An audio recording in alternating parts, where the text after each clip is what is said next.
My fellow Americans, I come before you tonight as a candidate for the vice presidency and as a man whose honesty and integrity has been questioned. Now, the usual political thing to do when charges are made against you is to either ignore them or to deny them without giving details. I believe we've had enough of that in the United States, particularly with the present administration in Washington, D.C. To me, the office of the Vice Presidency of the United States is a great office, and I feel that the people have got to have confidence in the integrity of the men who run for that office and who might obtain it. I have a theory, too, that the best and only answer to a smear or to an honest misunderstanding of the facts is to tell the truth. And that's why I'm here tonight. I want to tell you my side of the case. I'm sure that you have read the charge and you've heard it, that I, Senator Nixon, took $18,000 from a group of my supporters. Now, was that wrong? And let me say that it was wrong.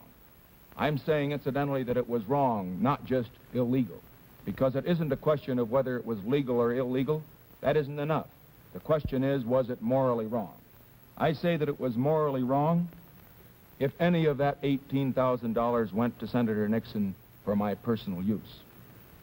I say that it was morally wrong if it was secretly given and secretly handled. And I say that it was morally wrong if any of the contributors got special favors for the contributions that they made. And now to answer those questions, let me say this.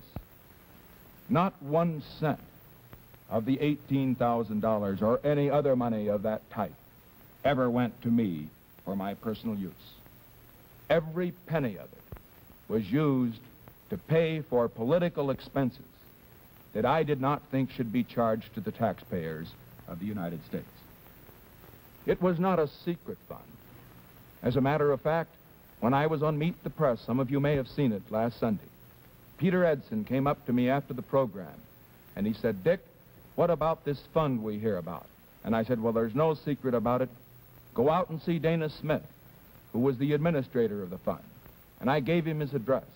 And I said, "You will find that the purpose of the fund simply was to defray political expenses that I did not feel should be charged to the government." And third, let me point out, and I want to make this particularly clear, that no contributor to this fund, no contributor to any of my campaigns, has ever received any consideration that he would not have received as an ordinary constituent. I just don't believe in that. And I can say that never, while I have been in the Senate of the United States, as far as the people that contributed to this fund are concerned, have I made a telephone call for them to an agency, or have I gone down to an agency in their behalf? And the records will show that, the records which are in the hands of the administration. Well, then some of you will say, and rightly, well, what did you use the fund for, Senator? Why did you have to have it? Let me tell you in just a word how a Senate office operates. First of all, a senator gets $15,000 a year in salary. He gets enough money to pay for 1 trip a year, a round trip that is, for himself and his family between his home and Washington, D.C.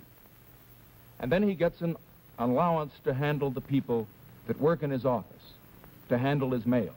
And the allowance for my state of California is enough to hire 13 people.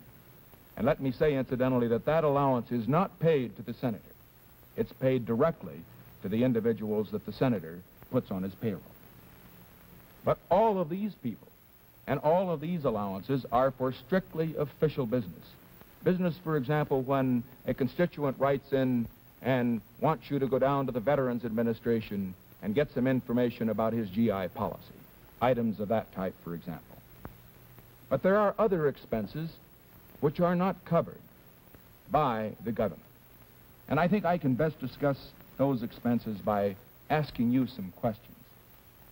Do you think that when I or any other senator makes a political speech, has it printed, should charge the printing of that speech and the mailing of that speech to the taxpayers? Do you think, for example, when I or any other senator makes a trip to his home state to make a purely political speech, that the cost of that trip should be charged to the taxpayers? Do you think when a senator makes political broadcasts or political television broadcasts, radio or television, that the expense of those broadcasts should be charged to the taxpayers? Well, I know what your answer is. It's the same answer that audiences give me whenever I discuss this particular problem. The answer is no. The taxpayer shouldn't be required to finance items which are not official business, but which are primarily political business.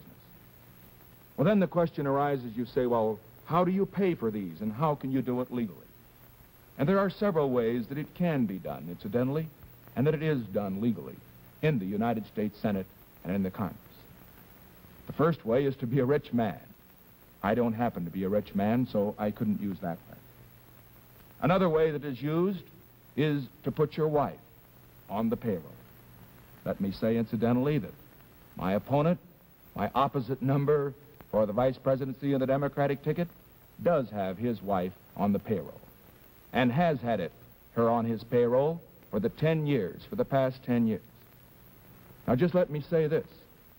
That's his business, and I'm not critical of him for doing that. You will have to pass judgment on that particular point. But I have never done that for this reason. I have found that there are so many deserving stenographers and secretaries in Washington that needed the work that I just didn't feel it was right to put my wife on the payroll. My wife's sitting over here. She's a wonderful stenographer. She used to teach stenography, and she used to teach shorthand in high school. That was when I met her. And I can tell you folks that she's worked many hours at night and many hours on Saturdays and Sundays in my office. And she's done a fine job. And I'm proud to say tonight that in the 6 years I've been in the House and the Senate of the United States, Pat Nixon has never been on the government payroll. Well, there are other ways that these finances can be taken care of. Some who are lawyers, and I happen to be a lawyer, continue to practice law. But I haven't been able to do that. I'm so far away from California that I've been so busy with my senatorial work that I have not engaged in any legal practice. And also, as far as law practice was concerned, it seemed to me that the relationship between an attorney and a client was so personal that you couldn't possibly represent a man as an attorney and then have an unbiased view when he presented his case to you in the event that he had one before the government. And so I felt that the best way to handle these necessary political expenses of getting my message to the American people, and the speeches I made, the speeches that I had printed for the most part, concerned this one message of exposing this administration, the communism in it, the corruption in it. The only way that I could do that was to accept the aid which people in my home state of California who contributed to my campaign and who continued to make these contributions after I was elected were glad to make. And let me say, I'm proud of the fact that not one of them has ever asked me for a special favor. I'm proud of the fact that not one of them has ever asked me to vote on a bill other than in my own conscience would dictate.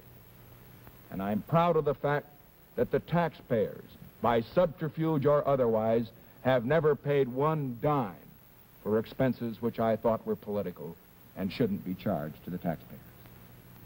Let me say, incidentally, that some of you may say, well, that's all right, Senator. That's your explanation, but have you got any proof? And I'd like to tell you this evening that just an hour ago, we received an independent audit of this entire fund. I suggested to Governor Sherman Adams, who was the chief of staff of the Dwight Eisenhower campaign, that an independent audit and legal report be obtained. And I have that audit here in my hands. It's an audit made by the Price Waterhouse and Company firm, and the legal opinion by Gibson, Dunn & Crutcher, lawyers in Los Angeles, the biggest law firm, and incidentally, one of the best ones in Los Angeles.